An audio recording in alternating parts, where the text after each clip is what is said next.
Welcome to the 208th installment of Ear to the Ground, the Land Stewardship Project's podcast on family farming, sustainable agriculture, local food systems, and local democracy. I'm Brian DeVore, editor of the Land Stewardship Letter. Ray Archuleta is called the soil guy for a good reason. There are few soil health presenters that are as dynamic as he is, and his talks are extremely popular on YouTube. In his high-energy presentations, Archuleta shares the basics of building ecological and economic integrity on farms and challenges farmers and natural resource professionals to take part in the soil health revolution now emerging in agriculture. He sees no reason to separate our farm fields and pastures from natural ecosystems. In short, he calls for farming in nature's image as much as possible. That means keeping continuous living cover on the land 365 days a year, avoiding tillage whenever possible, and integrating livestock onto the land via managed rotational grazing systems. Such a system provides the land with the surface armor and living roots it requires to not only stay in place, but build organic matter and overall resiliency. That means it can cook up its own fertility, manage water better, and stay productive even when faced with extreme weather conditions. Archuleta knows what he's talking about.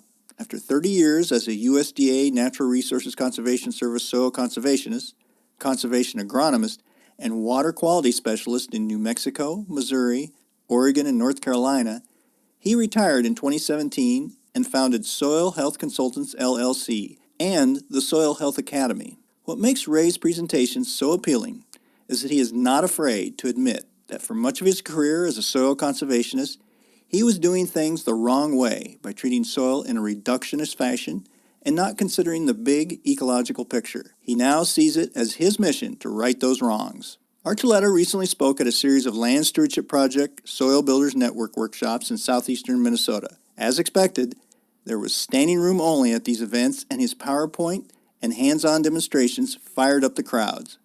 Ray's talks also provided nice introductions to a series of panel discussions involving local farmers who are implementing their own soil health practices. This podcast features an excerpt of one of Archuleta's Minnesota presentations, which touches on everything from ancient history, philosophy, physics, and microbiology to social science, basic human behavior, chemistry, and everything in between. As you will hear, somehow Ray was able to bring it all together into one cohesive whole. It's this demonstration that's changing modern agriculture. I am personally convinced it's these demonstrations. Today, the soil is going to speak to you. This is a very powerful demonstration. In fact, with this demonstration, I had a producer in the back one time in Indiana converted 30,000 acres of cover crops and no-till by this one demonstration. Connected, got it. This one demonstration. These young men here are going to help me. Come up here, guys, get closer. And I'm going to show you. It's called the aggregate or slate test. Okay, guys? This is our beloved Missouri soil. You're going to be Missouri soil, Austin, okay? That's a no-till soil. Hasn't been tilled. You're going to be, Noah, the Missouri tilled soil. So when I use the word tillage, think of disturbance. That's an ecological term. Disturbance. To disrupt. No disturbance. And this young man, I want you to look at him as very disturbed. I mean the soil. Lift that up. I bet your friend said, yeah, you're disturbed. No, I don't feel bad. My wife tells me that all the time. You are disturbed. Okay, now we have our beloved Minnesota soil. I picked it up on the way as I was driving up here. I go, At Rochester, I said, I saw a nice teal field. And so I stuck it in the microwave. It was wet. So you're another disturbed soil, Stephen. And we got Texas disturbed, Jake. Now, do this on your own farm. Now, here's how the slate test. This test, the aggregate stability, has been known. Scientists knew about aggregation since the 30s, even sooner than that. I don't understand why it was not taught to me in a way that I, a slow person, could grasp it. This should have been taught in all of our soil schools. What these guys are going to do are gently going to drop these clods, these pads, into the water. The way it works. Now, keep in mind, it is only one indicator of health and function. There are many tests that the scientists do, or a doctor, to determine health and function. The doctor will do a urine test, fecal, saliva. They'll do CAT scan. They do all kinds of tests on you because you are a complex ecosystem within your own right. The soil is the same way. It's just as alive as you are. That's what we're going to learn today. Now, the indicator here is you take the dry soil, it's got to be dry when you do this, and you gently drop them in the water. If it falls apart, that means you have no integrity in your soil, no structure, no biotic glues, no organo-mineral complexes. You call it organic matter that is holding the sands and silts and clays together. Do you notice how these guys here are close together? We are aggregated together. We are grouped tight. The glues hold the sand, silts, and clays together to create pores. If it falls apart, that means the glues are not going to be there. There's not going to be pore space. The water's going to run off. Gently drop them in. Here we go. Our no-till, Missouri conventional. Here's your beloved Minnesota falling apart. Here's Texas. I love getting soils from the local area because if I got soils from all over, man, you're going to say, man, it sucks to live in Texas. It sucks to live in Missouri because it does not happen here. That's what you would tell me. See, because we have taught our people, now notice, yours isn't as cloudy. Why is that? Why is your soils, they're falling apart, and you're going to find out they're slaking, but they're clear. Why? Actually, because they're inherently good soils. You in Iowa have some good inherent soils. Let me give you an explanation of inherent good soils. Inherently, my wife is an awesome singer. Inherently, I'm a horrible singer. I do not have that gift. Your soils, most of these areas were in the prairies. They were built by how? Grass and buffalo in the climate. You have awesome soils. But look how it's getting cloudy now. Look how cloudy it's getting. But look how Texas fell apart. More brittle than soils. This particular soil in Missouri is brittle. So what happens is, when you have inherently good soils, why is it hard to teach soil health in Iowa and Illinois and places like this? Because your soils are incredibly resilient right now. But yet I have guys with very, very poor soils out yielding you. And with less inputs, your soils are still not functioning. Now let me explain what's happening right here. The moment you till, guess what happens? Look at this no-till soil here. I'll clear it. The moment you till, you wake up bacteria. The bacteria start eating the glues. See, when you infuse oxygen, you wake up these bacteria. They're called coprotropic or our strategist bacteria. They start to consume the glues. And they consume and they consume. They're going through a self-healing, self-regulating, self-organizing mechanism. Nature's trying to heal itself. So it'll cannibalize itself, eat itself, so the microbes die, release nitrogen back into the system, and wake up the weeds. Weeds are nature's healers and scabs. Tillage stimulates weeds. The soil is trying to heal itself. Let's make it very clear.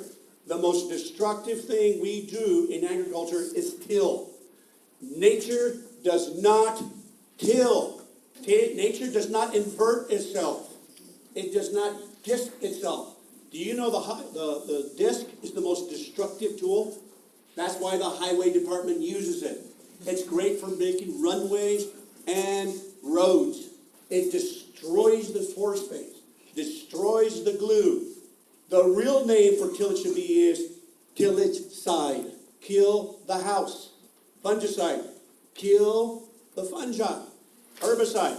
Kill the plant. Insecticide. Kill the insect. Killicide. Kill the house. It's destructive. And we are going broke. You see these soils here?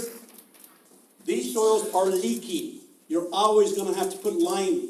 You're always going to have to give them nitrogen. They're addicted to chemical fertilizer. They do not hold calcium well. They do not hold the micronutrients well. This is why we as a people, we are sickly. We can't take up the nutrients. A sick soil, sick plant, sick animal, sick human being, sick climate. It starts with the soil, ladies and gentlemen. See, these soils, you see this soil right here? This soil, I can get into the field 2 weeks sooner. I can hold up my tractor. I can hold up my equipment when I go out there and I have to put manure out there. Because I have the glues, I have the structure. The glue makers are the fungi, the earthworms, the bacteria, all the arthropods. The life makes the glue, guys, and they make all the nutrients available. So let's make it clear that soil is alive. So notice, you see how you see the clays? That's why our lakes are filled of chocolate. That's why we have a lot of sediment load. That's part of it. That's why we have massive wind erosion. The glues are no longer holding the clays and sands and silts together. So let's make this very clear. These soils are always dependent on, they're addicted to high inputs. Nobody likes to hear that, especially the government, when I told them these soils are addicted. So they're addicted to lime, to fertilizer, to phosphorus, and all these nutrients. These ones are very efficient for cycling nutrients. We have farmers no longer put lime anymore. If you do the cover crops, no-till is not the answer. It's the whole system. We sold no-till wrong.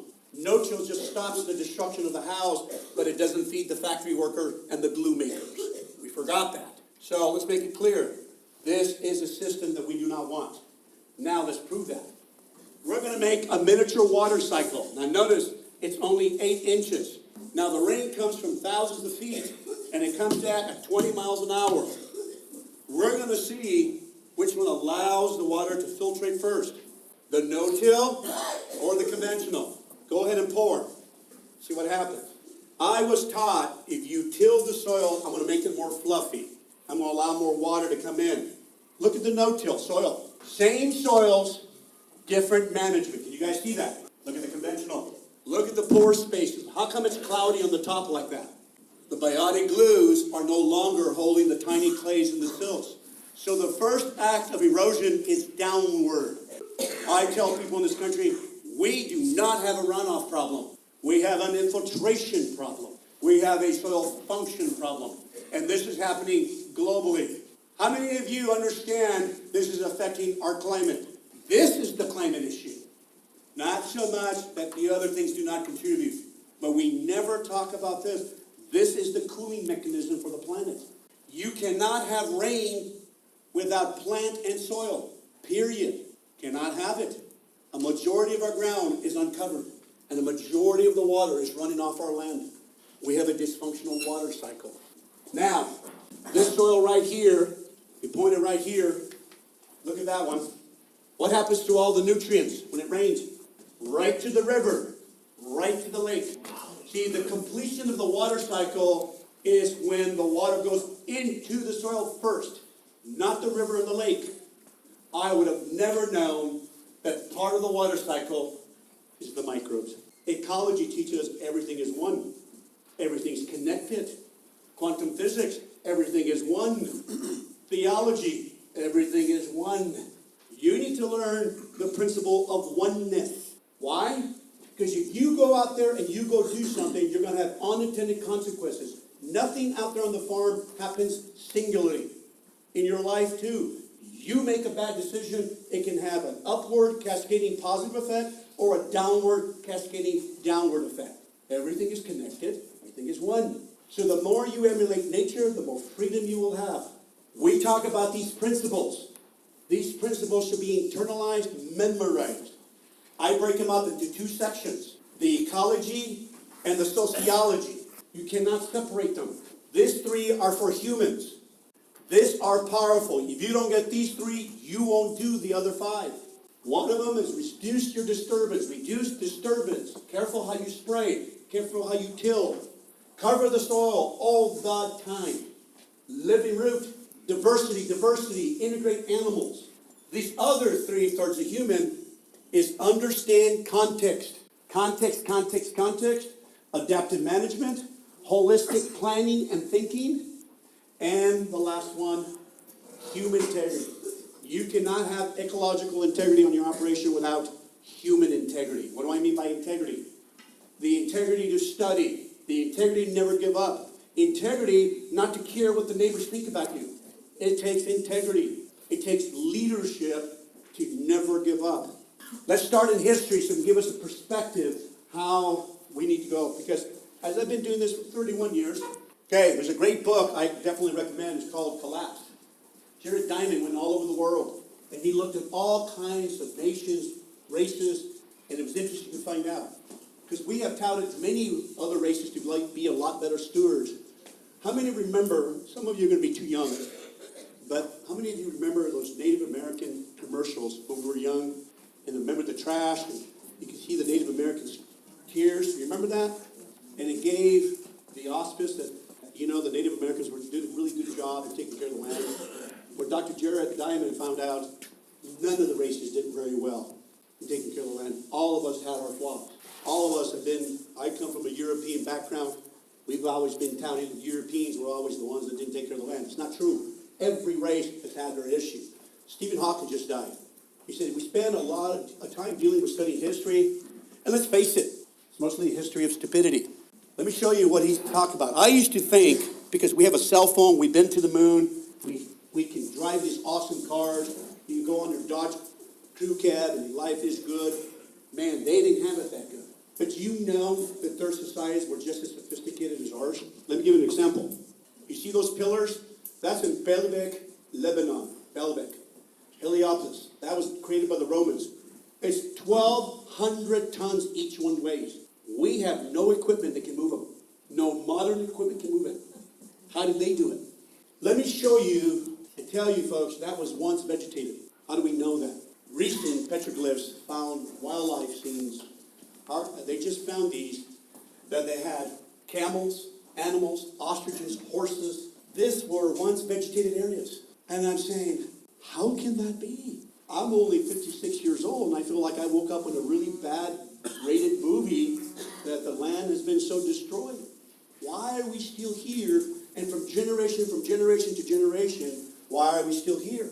What are the three major tools for the destruction of the majority of the planet? Tillage, overgrazing, and the human acts. Deforestation. Three tools. And what do we blame? It's the tools. But it's never looked as the human using the tool. See, today they blame cows for the problems we have in the West. It has never been the cow. The problem is the human being. And then we use another tool once we destroy the land enough. It's called the gun and the sword to take it from somebody else. We're creatures of tools, but it's never been the tool. Let me show you Iowa, 2017. Iowa is still losing 50 tons per the acre in some counties. Look at this other part of Africa. This was given to me 3 days ago. This is Lubbock, Texas. And we have spent billions of dollars. Billions. I would say even close to trillion. NRCS started in 1935, ladies and gentlemen. I've been working with the agency 32 years, and we still have this problem. I got kicked out of Wisconsin because the person in charge over there with NRCS was mad because I said our lakes and rivers are filled with nutrient and conservation plans, but not crystal clear with understanding. Why did he get so mad? Because he knows we tout that we're a planning agency. See, I'm not about tools. I'm not about planning. I'm about none of that. I'm about you understanding the system. I remember going to a big old conference. Howard Buffett was there. All these superstars of covers and no-till were there. And at the end of the conference, somebody stood up and said, oh my, we want to have 20 million acres by the year 2025. I smacked my head and I said, no, I want 20 million minds that understand soil health and ecology, and we will change the world. We will change the world, and we are changing the world. You know what I see now, because our soils are so degraded, and we have been so dependent on the tools? I drive all over, this is what I see. I see communities dying. See, ladies and gentlemen, the farmer was the conduit of the community. All the money flowed through the soil, through the land, through the farmer. And it fed and supported the gas station and the grocery store and the small community. But see, now the wealth has flown up towards corporate America, to John Deere, to the equipment, to the fertilizers, to the chemical, and all them. Am I opposed to the tools? I didn't say that, did I? The wealth flows through you, and it stays in the community. This is what I see. Arkansas, Iowa, over here, there's every part of our country has been besmirched, and the money has flown out of rural America because we have destroyed our souls. We have lost the art of farming. And this is the result. Recently, 2016, farmers have the highest suicide rate, ranchers and farmers, in 2016. And I said, how can that be? They're the one that interface with God's creation every day of what's going on. Because the farmers and ranchers have to maintain such incredible infrastructure. The chemicals and the tools, prices keep going up. And the price for the food and for the grain is still the same or going lower. And the stress, it shouldn't have to be that way. But if we farm in nature's image, we can reverse this. And it's being reversed. And I'm so excited about it because the farmers are catching on. It is workshops like this, we are changing the country. We're catching it. We're getting it. It only took us 5 bazillion years to get here. But I think we know now the number one goal. So people ask me, Ray, what's the goal? Don't ever forget the goal. Farm like nature. That is the goal. It's not no-till. It's not organic. It's not cover crops. Emulate the ecosystem. Emulate nature. I'm going to show you how we're doing it. Because the moment you say a tool or you make the cover crop the goal, you're lost. You are lost. That is not the goal. A majority of the reason people give up at covers, the reason it's they are the problem. It's the way we think. It's the way we look at the natural system, guys. I've had to change completely the way I look at everything. Another thing that's hurt us is our schools. See, all of us were very impacted by our schools. We are very data-driven. There's nothing wrong with data. This is what I want you guys to learn today. Principles. Don't be careful with data. Understand the principles of soil health. You understand, and you're a principle-minded person, you will win. You need to understand the principles of the ecology and how the system works. That's the key. Now, let me talk to you about reductionism and holism. How many of you, your parents came from European background? Raise your hand. All of us, right? Every one of us came from a European background. So why am I asking you this? We have been exposed to the Greeks and Romans. If you watch the pillars of Washington, D.C., what's the architecture? Greeks and Romans. We have been infiltrated by them in their thought process. They are very matter-of-fact, data linear. Cool, we need reductionism. But guess what? What is reductionism? It's this. You take an object or you study it down to its individual little piece. You break it down to its smallest component. The only problem with reductionism is it doesn't work with human health and living systems in agriculture. You have to back off and look. That's why the medical field in agriculture is such a mess. See, when you go to the doctor, what does the doctor do? He reduces you. He says, you got to go to the liver doctor, to the brain doctor, to the pancreas doctor. The first doctor should be the most holistic and know how the whole body works together. Agronomists are the same way. I was an agronomist. I threw pieces, reductionism. When I left college, I was like this. Could not see the whole. Reductionism is powerful. Please don't misunderstand me. We couldn't get to the moon without reductionism. We couldn't have a car. You couldn't have a cell phone. Reductionism treats nature like a machine. That was the scientists in the past, in the 1600s. They're trying to explain an anatomy of a duck, like little clogs and gears and all that explaining. We look at the soil the same way. It's dirt. It's dirt. It's just something to be tilled. It's a growing mill. When I would go out there on my farm, I would see the prairie, or I would see wherever, depending where my context the farm was taken out of. That's the prairie. That's the woods. This is the farm. No, it's not. It's always been part of the planet Earth. It's always been together. They work the same way. That's holism. All the pieces working together as a collective whole. If you do not look your farm as a holistic person, you will get lost. You will make very bad mistakes. You will eventually go broke. Now, let me show you what happens with reductionism. You see this soil right here? That's aggregated. I want my soils to have lots and lots of cottage cheese and till. Now, here's what I want everybody to do. Write this down. Farmers, this is your homework assignment. It's a little warm, but you can do it right now. There's no snow. You're going to go to your grass waterway, and you're going to go to your woods. And I want you to grab a shovel, and I want you to get one from your field, and I want you to compare yourself. Here's what you're gonna find out. You're not gonna like what you see. Your grass waterway, your woods will be extremely aggregated. Your major fields will not be as aggregated. Those are the lungs of the soil. That's the cottage cheese. First thing I do when I walk in your house, at your place, I get a shovel.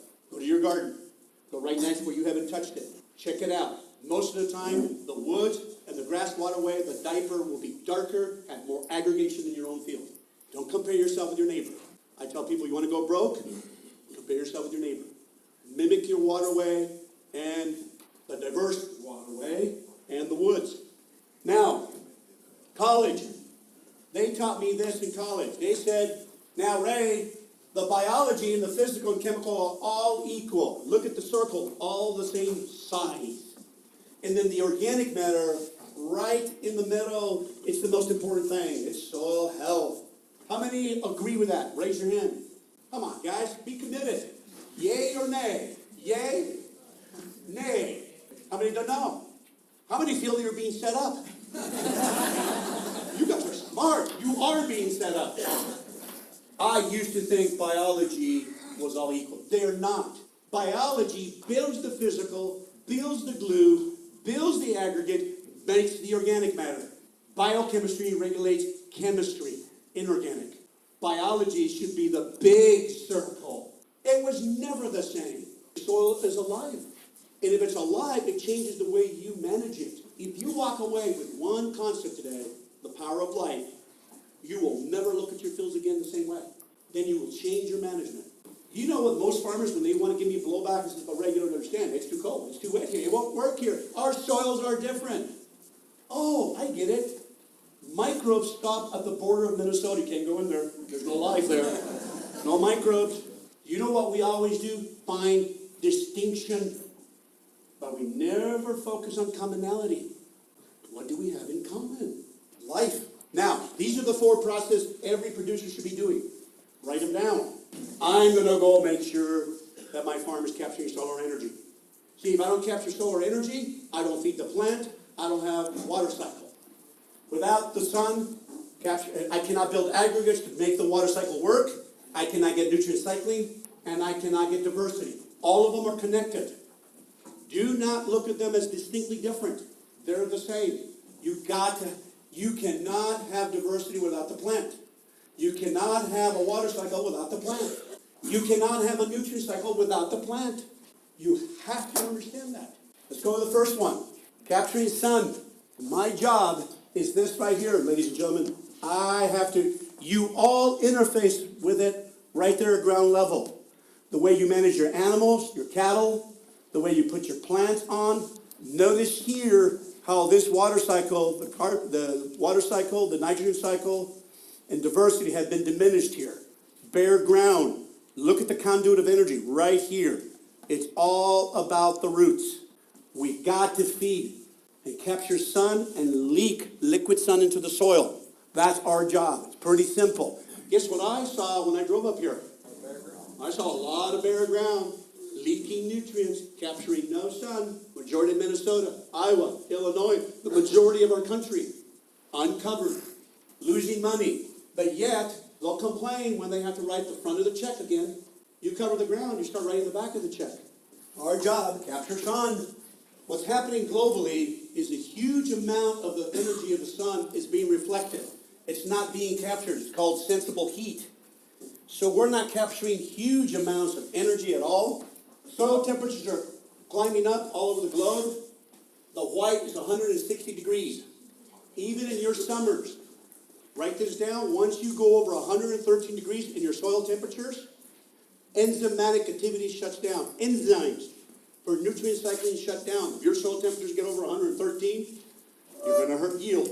Enzymes start shutting down. So a lot of the country, the globe, is reflecting a lot of heat. How many have flown in an airplane, gone out west, and the plane shakes violently? Have you experienced that? This was high turbulent, is hot air called sensible heat going up, and it's pushing the rain clouds away. How many realize that 40% of our rain comes from inland? 40% of our rain comes from this. Plants evaporating and transpiring, and the humidity goes up and the moisture, and then the rain goes on the land. 40% of our rain. 60% comes from the ocean. So the more bare ground we have, the more we mess up the small water cycle. And then when we do get the rain, it is violent and it's intermittent and it's not consistent. The soil is naked, hungry, thirsty, and running a fever. The beauty about this, we can get this healed quickly once we change the human mind, the way it thinks. So here's our job. Our job is, as soon as you get your corn and your soybean out, cover it. Cover it. We have leaks in the spring, we're spilling sun. Leak, spilling sun.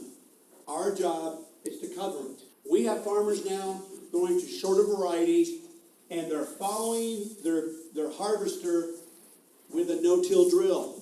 They will hire a person to run the no-till drill. They will not miss a day. You got to be organized. You got to be planned. You got to make sure. You got to be committed to the cover crop.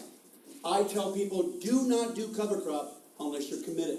Unless you look at your cover crop as your regular crop, don't do it, because you will do it half-heartedly, and if it fails, you'll go to the coffee shop and you'll blast the only regenerative practice we have in the nation. I'd rather you not do it. Continue to be addicted to the chemical companies and be controlled. But if you're committed, you give us 3 years of cover crops, right? 3 years. You got major changes happening in 3 to 5 years. I have producers that no longer use fungicides, no longer use insecticides. There's 75% reduction on herbicides, no chemical nitrogen in operation, reduced their fuel by 66%. The moment you go to no-till, 66% reduction in fuel right off the top of the bat. And nobody ever talks about that. Rarely. Now, how many of you use this shovel on a regular basis when you go out in your field? Got a couple. Now, when you go now, you will always take a shovel with you. Commune with your soil. You pick it up and you smell that heavy, earthy smell. That's created by actinobacteria, and they release geosmin. Scientists say it increases the endorphins of your brain. If you get depressed about the prices, get a chunk of soil, go to the back 40 and go sniff. I feel better. It'll increase the endorphins. Now the water cycle. Water cycle. Okay, so here's the issue. Right here's our job. This is a functional water cycle. This is a dysfunctional. Right down to the aggregate. You got to think all the way to the aggregate. When you're on your operation, you got to ask yourself, am I building aggregates? Am I building cottage cheese? Because it's all about infiltration. I get no infiltration, no nutrient cycling. These fungi create these biotic glues. These critters, all these critters are responsible for it. But if you plow them and disc them and you spray them, it affects infiltration. We've got 2 more cycles. The biogeonutrient cycling. 90% of nutrient cycling is biological. Please understand that. Let me show you this. This is called bioturbation. We are moving from tillage to bioturbation. This is the way nature tills. Notice her tillage. Right here on this side is just fungi and bacteria. Now look at the arthropods, the earthworms. Look at the critters. I love them because they don't complain. They show up to work on time. I don't need to put diesel on them.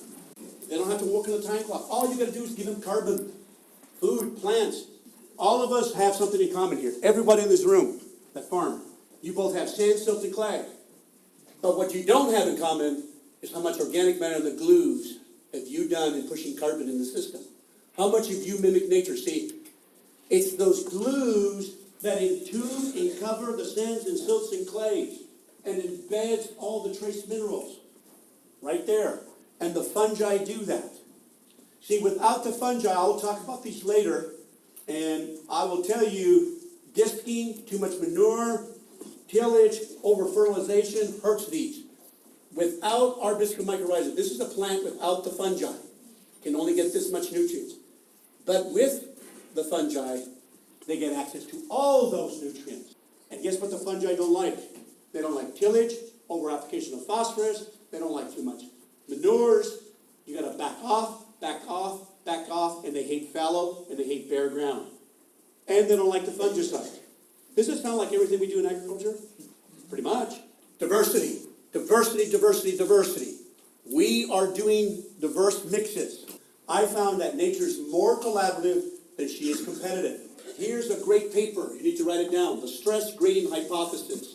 No, Dr. Mark Burtness What he's shown, he went and did all the meta-analysis, he went through all the literature. He found out under severe stressful conditions, nature does not compete, but it collaborates. Diversity is awesome. The power is awesome.